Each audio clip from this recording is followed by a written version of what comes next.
Welcome back to everyone. I am Wasim Sajjad. Today we are going to start economics series which will cover our whole syllabus of economics जिसमें हम कोशिश करेंगे कि poverty, inequality और unemployment जो कि development economics का topic है, ठीक है। उसके बाद नेशनल इनकम अकाउंटिंग, इन्फ्लेशन और मॉनेटरी पॉलिसी इस इकोनॉमिक्स सीरीज़ फर्स्ट में हम कवर करेंगे, ठीक है। उसके बाद हम माइक्रो इकोनॉमिक्स पे जाएंगे। लेकिन फ़िलहाल आज के बाद अगर आपको इकोनॉमिक्स में इंटरेस्ट है और होना ज़रूरी भी है, चाहे वो किसी भी फॉर्म में हो, किसी भी मतलब से हो, चाहे आपको कोई एग्ज़ाम देना है, चाहे वो जेके एसएसबी का हो, चाहे वो एसएसबी का हो या एसएससी का हो, किसी भी टाइप का या यूपीएससी का हो, तो आपको पता है कि हर एक एग्ज़ाम में इकोनॉमिक्स की बहुत बड़ी वेटेज होती है और इकोनॉमिक्स समझने में बहुत आसान चीज़ है। उसी को हम और आसान बनाने के लिए एक सीरीज़ स्टार्ट कर रहे हैं। इस सीरीज़ में हम डेवलपमेंटल इकोनॉमिक्स को पहले ख़त्म करेंगे और मुझे उम्मीद है कि जैसे थोड़ा सा ये जो सीरीज़ होंगी ये थोड़ी सी लेंथी होंगी क्योंकि उतनी शॉर्ट नहीं होगा, लेकिन फिर भी मैं ट्राई करूँगा कि एक वीडियो 15 मिनट से ज़्यादा ना हो और हम 4-5 वीडियोज़ में, जैसे फर्स्ट टॉपिक हम 4-5 वीडियोज़ में कवर करेंगे, सेकंड भी 4-5 में, थर्ड भी और फोर्थ भी। तो मुझे उम्मीद है कि आपको ये पसंद आएगी और मैं इस चीज़ का मुंतज़िर रहूँगा कि आप मुझे फ़ीडबैक दें कि कौन सी चीज़ें आपको अच्छे से समझ आ रही हैं और कौन सी नहीं आ रही, ताकि हम उनको अच्छे से डिस्कस कर सकें। सो चलो आज स्टार्ट करते हैं डेवलपमेंटल इकोनॉमिक्स। तो इसमें जो हमारा पहला टॉपिक होगा वो होगा पॉवर्टी, ठीक है। तो पॉवर्टी में हम क्या क्या पढ़ेंगे, जैसे पहले इसकी डेफिनेशन देखेंगे। तो इसमें मैं क्या करूँगा, पहले हम टॉपिक को डिस्कस करेंगे, उसके बाद मैं आपको डिक्टेट कर दूंगा कि आपको, ताकि आप नोट्स जो हैं वो बना सकें। और उससे क्या फ़ायदा होगा कि आप रिवीजन में काफ़ी ज़्यादा काम आएंगे आपके। एक तो हम पहले कंसेप्ट देखेंगे, उसके बाद मैं आपको डिक्टेट करवा दूंगा, आप वो लिख लेना, ठीक है। तो ऐसे करके स्टार्ट करेंगे। पहले हम बात करते हैं पॉवर्टी की। तो पॉवर्टी में पहले हम डेफिनेशन देखेंगे, फिर कुछ कंसेप्ट्स हैं जो इसके रिलेटेड हैं, जैसे एब्सोल्यूट और रिलेटिव, ठीक है। ये पॉवर्टी की टाइप्स भी कह सकते हैं आप, ठीक है। उसके बाद नॉर्मेटिव और पॉजिटिव स्टेटमेंट, ये समझना थोड़ा सा इम्पॉर्टेंट है, तो इसमें हम ये चीज़ भी कवर करेंगे फर्स्ट हाफ में। उसके बाद हम देखेंगे कि पॉवर्टी को मेजर्स करने के लिए, मतलब पॉवर्टी को, ये जैसे पॉवर्टी लाइन का कंसेप्ट, ये कुछ कंसेप्ट हमें पता होना चाहिए, ठीक है। हेड काउंट रेशियो का कंसेप्ट, पॉवर्टी गैप क्या होता है, स्क्वायर्ड पॉवर्टी गैप क्या होता है, ये कुछ कंसेप्ट हैं, ये डिस्कस करेंगे। उसके बाद हम देखेंगे कि पॉवर्टी को मेजर्स करने के क्या क्या तरीके हैं, ठीक है। इसमें हम ऑब्जेक्टिव्स वगैरह देखेंगे इसके, कि पॉवर्टी के मेन ऑब्जेक्टिव है क्या है, हम क्यों मेज़र कर रहे हैं, मतलब पॉवर्टी को मेज़र करने के क्या ऑब्जेक्टिव्स हैं, ठीक है, वो देखेंगे। और इसकी मेज़रमेंट कैसे होती है वो अच्छे से डिस्कस करेंगे। उसके बाद हम देखेंगे evolution of the poverty line in India, कि इंडिया में कैसे इवॉल्व हुई है पॉवर्टी लाइन। और हमारा लास्ट टॉपिक इसमें, बल्कि लास्ट नहीं सेकंड लास्ट टॉपिक होगा, इंटरनेशनल अप्रोचेस क्या क्या हैं पॉवर्टी को मेज़र करने की, जैसे वर्ल्ड बैंक की अप्रोच क्या है इसको लेके। उसमें हम ये दो कंसेप्ट कवर करेंगे, एक्सट्रीम पॉवर्टी कंसेप्ट और परचेजिंग पावर पैरिटी, ठीक है। और इसी में हम देख लेंगे मल्टी डायमेंशनल पॉवर्टी इंडेक्स क्या चीज़ होता है। और फिर हम लास्ट टॉपिक इसका देखेंगे, इंडियाज़ प्रोग्रेस ऑन पॉवर्टी। अब देखें, ओवरव्यू इसका मैंने इसलिए दिया और शुरू में थोड़ा सा इंट्रोडक्शन भी इसीलिए दे रहा हूँ, क्योंकि देखो ये सारे कंसेप्ट जितने भी हम इसमें देखेंगे, ये किसी हर एग्ज़ाम में किसी न किसी फॉर्म में पूछे जाते हैं और इसका कंसेप्ट होना बहुत ज़रूरी है, ठीक है। तो इसलिए हम स्टार्ट करते हैं अब पॉवर्टी से।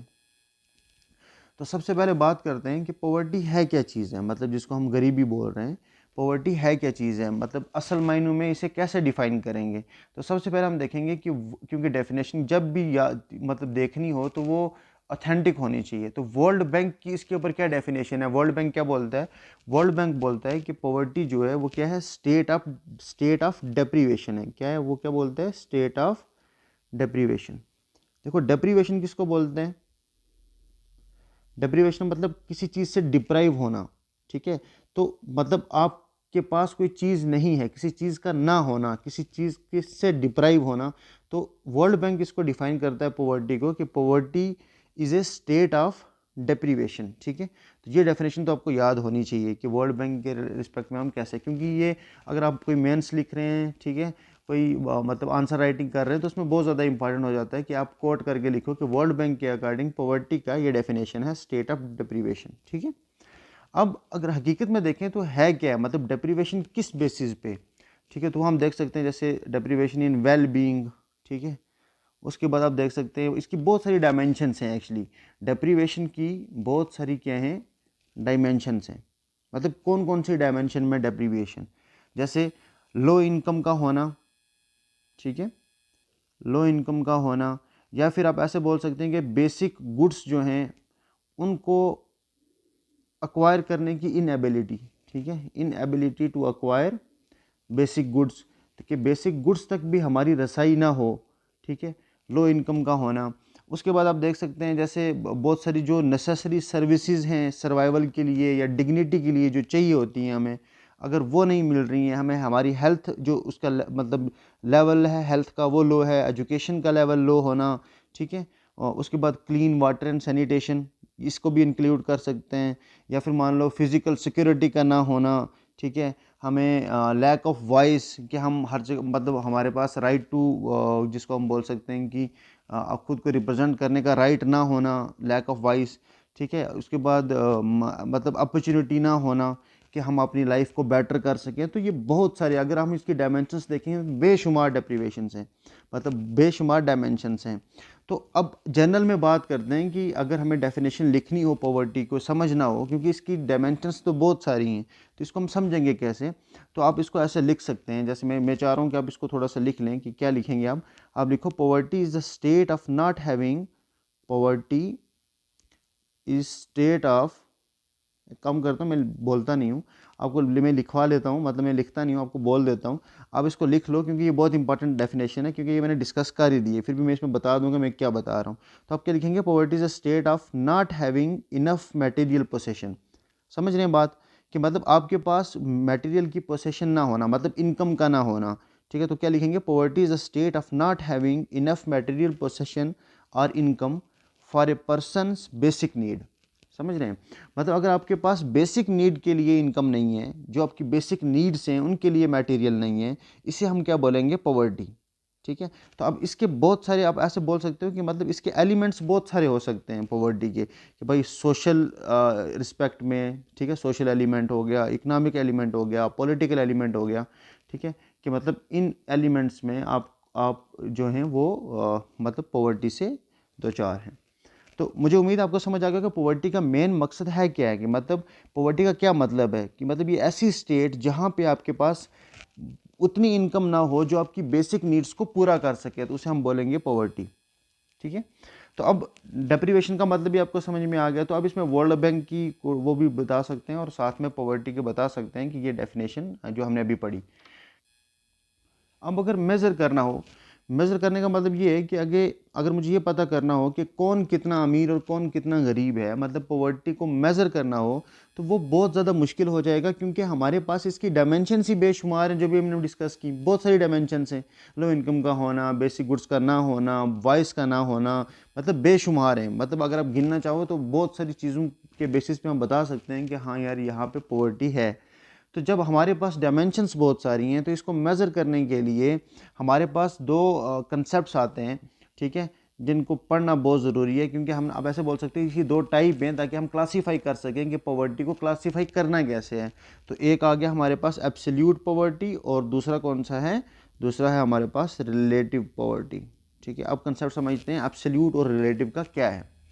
ठीक है, आप मुझे फीडबैक दे देना कि देखो मैं थोड़ा सा इसलिए बोल रहा हूँ, ज़्यादा इसलिए बोल रहा हूँ ताकि आपको अच्छे से समझ आ सके। अगर आपको लगता है कि मुझे शॉर्टकट में बता देना चाहिए इसका ये मतलब, इसका ये मतलब, तो वैसे भी कर सकते हैं, कोई मसला नहीं है। लेकिन मेन मकसद यही होता है कि हमें चीज़ों की समझ आ जाए कि हाँ हकीकत में है क्या है चीज़। ठीक है, तो अब देखते हैं एब्सोल्यूट पॉवर्टी का क्या मतलब है। इससे पहले देखो, एब्सोल्यूट और रिलेटिव को समझने से पहले ना हम दो डेफिनेशन, दो मतलब टाइप की डेफिनेशन को समझ लेते हैं। एक होती है जिसको हम बोलते हैं नॉर्मेटिव स्टेटमेंट। मतलब जैसे मान लो मैं कोई बात कर रहा हूँ तो आप बोलोगे यार इसने नॉर्मेटिव स्टेटमेंट बोली है। नॉर्मेटिव स्टेटमेंट का मतलब ये होता है कि जब आप कोई स्टेटमेंट ओपिनियन के बेस पे बोलते हैं, मतलब आप ऐसे भी याद रखो इसको, स्टेटमेंट ऑफ ओपिनियन। जैसे मैं आपसे बोलूँ कि रशिया और यूक्रेन की जो वार चल रही है वहाँ पे रशिया को क्या स्टेप्स लेने चाहिए या यूक्रेन को क्या स्टेप्स लेने चाहिए या बाकी वर्ल्ड को क्या स्टेप लेने चाहिए, तो आप अपना ओपिनियन दे रहे हो, ठीक है। तो वो एक स्टेटमेंट ऑफ ओपिनियन है, उसे मैं बोलूँगा ये नॉर्मेटिव स्टेटमेंट है, ठीक है। और दूसरी होती है जिसे हम पॉजिटिव स्टेटमेंट बोलते हैं। पॉजिटिव स्टेटमेंट क्या होती है कि आप कुछ फैक्ट्स पेश कर रहे हो, ठीक है, स्टेटमेंट नहीं बोल रहे, सिंपल आप अपना ओपिनियन नहीं दे रहे बल्कि कोई फैक्ट पेश कर रहे हो। आप बोल रहे हो कि रशिया ने इस वार में इतने ज़्यादा सोल्जर्स खो दिए, इतनी ज़्यादा वेपन्स का नुकसान हुआ, इतना ट्रेड में नुकसान हुआ, और वो आप फिगर्स दे रहे हो। तो इसे हम बोलेंगे कि आप मतलब पॉजिटिव स्टेटमेंट बोल रहे हो, जिसमें हम बोल सकते हैं ये क्या होता है, स्टेटमेंट ऑफ फैक्ट्स। जहाँ पे स्टेटमेंट ऑफ फैक्ट बोली जाए वहाँ पे पॉजिटिव स्टेटमेंट बोलते हैं उसे, और एक होता है नॉर्मेटिव स्टेटमेंट जहाँ पे आप ओपिनियन देते हैं। अब देखो पॉवर्टी को भी लेके यहाँ तो लोगों के बहुत सारे इकनॉमिक्स के अलग अलग ओपिनियन होंगे। मेरा ओपिनियन अलग है, आपका ओपिनियन अलग है कि पॉवर्टी को ऐसे डिफाइन करना चाहिए। तो वो जो डेफिनेशन होगी वो नॉर्मेटिव डेफिनेशन होगी, क्योंकि वो नॉर्मेटिव स्टेटमेंट है। और ऐसे ही पॉजिटिव स्टेटमेंट वो होगी कि भाई जहाँ पे आप पूरा अपने ग्राउंड लेवल पे गए, वहाँ पे अपने फैक्ट्स फिगर्स इकट्ठे किए कि लोग कैसे रह रहे हैं, वहाँ पे उनके नज़दीक पॉवर्टी का क्या है, और उस बेस के ऊपर आपने कोई स्टेटमेंट बोली है, उसे हम बोलेंगे वो क्या है, पॉजिटिव स्टेटमेंट। नॉर्मेटिव स्टेटमेंट और पॉजिटिव स्टेटमेंट समझ आ गया। अब हम बात करते हैं एब्सोल्यूट पॉवर्टी और रिलेटिव पॉवर्टी की। अब देखो ये जो एब्सोल्यूट पॉवर्टी है, यहाँ पे क्या होता है कि बहुत सारी अलग अलग अथॉरिटीज़ से, ठीक है, उनके ओपिनियंस लिए जाते हैं। एब्सोल्यूट की बात कर रहा हूँ। अब जब उनके ओपिनियन लिए जाएंगे कि मतलब आप बताओ कि कौन से लोग पुअर हैं और कौन से नॉन पुअर हैं, तो बहुत सारी डेफिनेशंस मिलेंगी हमें एब्सोल्यूट में, ठीक है। कहने का मतलब क्या है कि हम एक एब्सोल्यूट स्टैंडर्ड सेट करने के लिए, एक एब्सोल्यूट स्टैंडर्ड सेट करने के लिए बहुत सारे लोगों की ओपिनियंस ले रहे हैं कि आप बताएं कौन पोर की डेफिनेशन क्या होगी और नॉन पोर की डेफिनेशन क्या होगी, ठीक है। अब बात करते हैं कि यहाँ पे नॉर्मेटिव का मतलब है, मतलब इसका एब्सोल्यूट पॉवर्टी का मेन मकसद है क्या है। अब देखें, जैसे हम डिस्कस कर रहे थे कि पॉवर्टी की जो ऑब्जेक्टिव मेजरमेंट है ना, मतलब कि हम हकीकत में मेज़र करेंगे पॉवर्टी क्या चीज़ है, उसका मतलब ये हो गया कि हम कुछ क्राइटेरिया ऐसे आइडेंटिफाई कर लेते हैं पुअर्स के कि जो अलग करते हों उनको नॉन पुअर से, ठीक है। मतलब कुछ ऐसे क्राइटेरिया।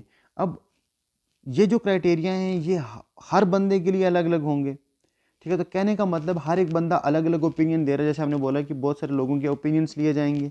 तो मतलब नॉर्मेटिव स्टेटमेंट की बात हो रही है कि ये स्टेटमेंट ऑफ ओपिनियन की बात हो रही है, ठीक है।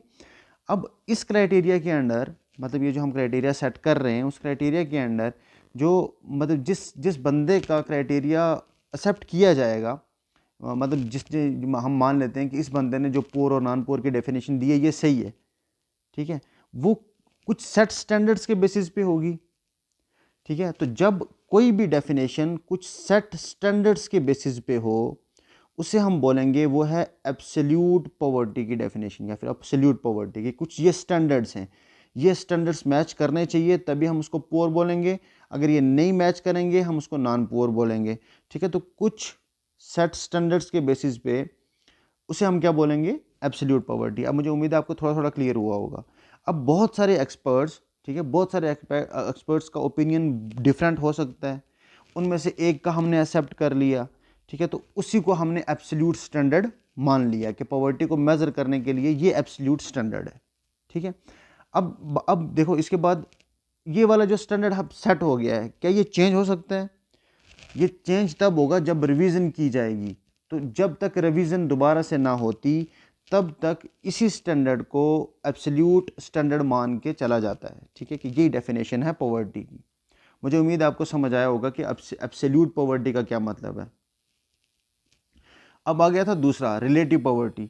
देखो रिलेटिव पॉवर्टी खुद में ये बोल रही है कि मतलब जिसमें हम इनइक्वालिटी देखेंगे कि एक बंदा दूसरे से कितना ज़्यादा अमीर है। रिलेटिव का मतलब यहाँ पे क्या होगा कि जैसे मान लो एक बंदे उसकी मंथली इनकम है 1 लाख और दूसरा है उसकी है 10,000, तो ऑब्वियसली ये वाला जो है वो ज़्यादा अमीर है इससे, तो ये वाला ज़्यादा पुअर है। लेकिन इसी के रिस्पेक्ट में मान लो एक थर्ड पर्सन आ गया जिसकी 2 लाख थी मंथली इनकम, अब देखो ये पुअर हो गया, तो मतलब पोर की जो डेफिनेशन है वो चेंज हो जाती है, क्योंकि इनइक्वालिटी का मतलब हो गया कि जब आप कंपेयर कर रहे हैं, रिलेट कर रहे हैं, तो रिलेटिव पॉवर्टी में रिलेट किया जाता है। ठीक है, तो एब्सोल्यूट पॉवर्टी में एक स्टैंडर्ड सेट किया जाता है, क्योंकि बहुत सारे लोगों से पहले ओपिनियन लिया जाता है, उन ओपिनियन में से एक जो कुछ स्टैंडर्ड्स के बेसिस के ऊपर लिया गया हो, मतलब एक सेट स्टैंडर्ड्स के बेसिस पे उसने लिया हो, उसे हम बोल देते हैं ये क्या है, एब्सोल्यूट पॉवर्टी। ठीक है, एब्सोल्यूट पॉवर्टी। अब इसको हम इसको अच्छे से आगे एक्सप्लेन करेंगे एब्सोल्यूट पॉवर्टी को। फिलहाल मुझे जितना मुझे लग रहा था कि इतना समझाना चाहिए उतना मैंने बता दिया है, एब्सोल्यूट पॉवर्टी, और दूसरा आ गया हमारा रिलेटिव पॉवर्टी। अब इसके बाद बात करते हैं some measures with respect to poverty, जिसमें पहले हम देखेंगे पॉवर्टी लाइन क्या चीज़ होती है। अब देखें, पॉवर्टी लाइन की जो डेफिनेशन है, आप ऐसे कह सकते हैं कि एक सेट स्टैंडर्ड है, जैसे हमने अभी बात की थी सेट स्टैंडर्ड की। ठीक है, एक सेट स्टैंडर्ड मतलब जिसके बेसिस के ऊपर हम ये डिफाइन कर सकें कि वो बंदा पुअर है या नॉन पुअर है, उसे हम पॉवर्टी लाइन बोलेंगे। एक सेट स्टैंडर्ड है पहले से, जैसे मान लो 10,000 का मंथली इनकम, जिसकी 10,000 से कम है वो पुअर है, और जो जिसकी 10,000 से ज़्यादा है वो नॉन पुअर है। तो ये एक स्टैंडर्ड सेट हो गया ना 10,000 का, तो इसे हम बोल देंगे ये एक पॉवर्टी लाइन है। ठीक है, अब ये कौन यूज़ करता है, अथॉरिटीज से यूज़ की, अथॉरिटी यूज़ करती हैं इसको, जैसे गवर्नमेंट यूज़ करती है। ठीक है, अब ये जो पॉवर्टी लाइन है इसको सेट किया कैसे जाता है, तो बहुत मतलब एक्सपर्ट पैनल्स की रिकमेंडेशन के बेसिस के ऊपर इसे सेट किया जाता है कि पॉवर्टी लाइन कितनी होनी चाहिए। ठीक है, तो जैसे मान लेते हैं मतलब 10,000, 15,000 जो भी है, तो उससे नीचे इनकम अगर किसी की मंथली है तो उसे हम पोर बोल देंगे, जो उससे ज़्यादा होगी उसे हम नॉन पोर बोलेंगे। ये आ गई पॉवर्टी लाइन। दूसरा कंसेप्ट आता है हेड काउंट रेशो का। अब ये हेड काउंट रेशो क्या है, जैसे मैंने बोला कि जैसे देखें ये आ गई थी पॉवर्टी लाइन। ठीक है, इसके नीचे कितनी परसेंटेज जो लोग हैं वो पॉवर्टी लाइन से नीचे हैं। ठीक है, या आप ऐसे बोलो, देखो हेड काउंट रेशो क्या होता है कि मतलब आप बोल सकते हैं कि जो पॉपुलेशन इससे नीचे, पॉवर्टी लाइन से नीचे है, जो गरीब पॉपुलेशन है, उसकी परसेंटेज। ठीक है, टोटल में कितनी, तो मतलब पूरी की पूरी टोटल में, जैसे टोटल तो 100% है, 100% में से कितनी परसेंटेज या कितना प्रोपोर्शन ऑफ पॉपुलेशन जो है वो पॉवर्टी लाइन से नीचे है। ठीक है, उन्हें हम क्या बोल देंगे, वो होता है हेड काउंट रेशो। ठीक है, इसमें याद रखना आपने कि नीति आयोग ने जो national multi dimensional poverty index दिया था, 2021 की बात कर रहे हैं, उस टाइम पे जो उन्होंने हेड काउंट रेशो बताया था इंडिया का, वो था 25.1%। मतलब 25% लोग जो हैं वो हेड काउंट रेशो में आ रहे हैं, पॉवर्टी लाइन से नीचे आ रहे हैं। ठीक है, तो जिसमें मतलब अगर आप अलग अलग देखेंगे, रूरल में 32.75 था और अर्बन में 8.81% हेड काउंट रेशो। ठीक है, हेड काउंट रेशो समझ आया। हेड काउंट रेशो का मतलब हो गया कि कितनी पॉपुलेशन, परसेंटेज या प्रोपोर्शन ऑफ पॉपुलेशन वो जो पॉवर्टी लाइन से नीचे रह रही है। थर्ड हम देखते हैं पॉवर्टी गैप क्या होता है। तो वीडियो हमारी ज़्यादा लेंथी हो रही है, चलो इसको, ये लास्ट टॉपिक ही है, पॉवर्टी गैप देख लेते हैं, उसके बाद हम नेक्स्ट वीडियो में देखेंगे। पॉवर्टी गैप की बात करें तो ये क्या चीज़ है कि इसे हम बोलते हैं, पॉवर्टी गैप की डेफिनेशन है कि एवरेज डिस्टेंस कितना है, कहाँ से, फ्रॉम पॉवर्टी लाइन से। जैसे आप देखो यहाँ पे एक बंदा है, यहाँ पे एक बंदा है, यहाँ पे एक बंदा है, इसकी मंथली देखो, यहाँ पे मान लो पॉवर्टी लाइन सेट की हुई है 10,000 पे, और इसकी है मान लो 9,000, इसकी है 7,000 और इसकी है 5,000। ठीक है, मंथली इनकम की बात कर रहे हैं। अब एक बंदा इस एक मिनट, पॉवर्टी लाइन से कितना दूर है। ठीक है, मतलब उसका एवरेज डिस्टेंस जो है पॉवर्टी लाइन से वो कितना दूर है, वो दिखाता है पॉवर्टी गैप। जैसे मान लेते हैं कि यहाँ पे जो हेड काउंट रेशियो है इसमें टोटल 3 ही बंदे हैं, वैसे तो बहुत सारे, मैं आपको बता रहा हूँ कि पॉवर्टी गैप निकालते कैसे हम। तो यहाँ पे 3 है, मान लो यहाँ पे 3,000 भी होते, तो हम करते कैसे, सबसे पहले हम एवरेज निकालेंगे इन तीनों का, मतलब 9 + 7 + 5 / 3। ठीक है, तो 21/3 मतलब 7, इसका मतलब 7,000 जो ये है ना, ये आ गया हमारा एवरेज डिस्टेंस। ठीक है, ये क्या आ गया हमारा एवरेज। अब पॉवर्टी गैप का क्या मतलब हुआ कि यहाँ से लेके और पॉवर्टी लाइन के बीच, पॉवर्टी इस एवरेज डिस्टेंस से इन दोनों के बीच का जो डिस्टेंस है इसे हम क्या बोलेंगे, पॉवर्टी गैप। ठीक है, मतलब एवरेज डिस्टेंस कहाँ से, पॉवर्टी लाइन से। इससे पता क्या चलता है पॉवर्टी गैप से, हमें पता चलता है डेप्थ ऑफ पॉवर्टी, कि कोई कितना ज़्यादा गरीब है। अब देखो, अब यहाँ पे मुझे पता चल गया कि ये जो एवरेज डिस्टेंस है ये कितना है, 7, तो इसका मतलब ये 9 वाला देखो थोड़ा सा अमीर है विद रिस्पेक्ट टू 5, तो मुझे डेप्थ ऑफ पॉवर्टी पता चल रही है। ठीक है, तो इस पॉवर्टी गैप से, पॉवर्टी गैप यहाँ पे आ गया। अब इसी में एक कंसेप्ट आता है, जैसे आप देखेंगे कि मतलब यहाँ पे डेप्थ क्या सिग्निफाई कर रही है, कि कितना ज़्यादा कोई लोग, मतलब कोई बंदा पॉवर्टी लाइन से नीचे है। ठीक है, और मतलब एक एवरेज पर्सन जो है, एवरेज पर्सन अगर हम देखेंगे जो नीचे पॉवर्टी लाइन से नीचे जितने भी लोग हैं, वहाँ की जो एवरेज निकली है वो कितनी है, 7000। ठीक है, तो मुझे पता चल गया ना कि मतलब 7000 एवरेज है। ज़्यादातर लोग वो हैं जो 7000 वाले हैं, क्योंकि मैंने यहाँ पे 3 लिए थे। मान लो यहाँ पे हमने देखा 25% पॉपुलेशन, अब निकालो 150 करोड़ की तो कितनी निकलती है वो।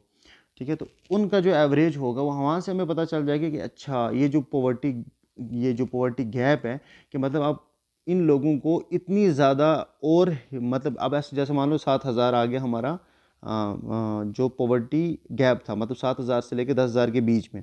अब हमें ये पता चल गया कि अगर इन लोगों के पास 3-3 हज़ार और हो जाएगा तो ये पॉवर्टी लाइन से बाहर निकल जाएंगे।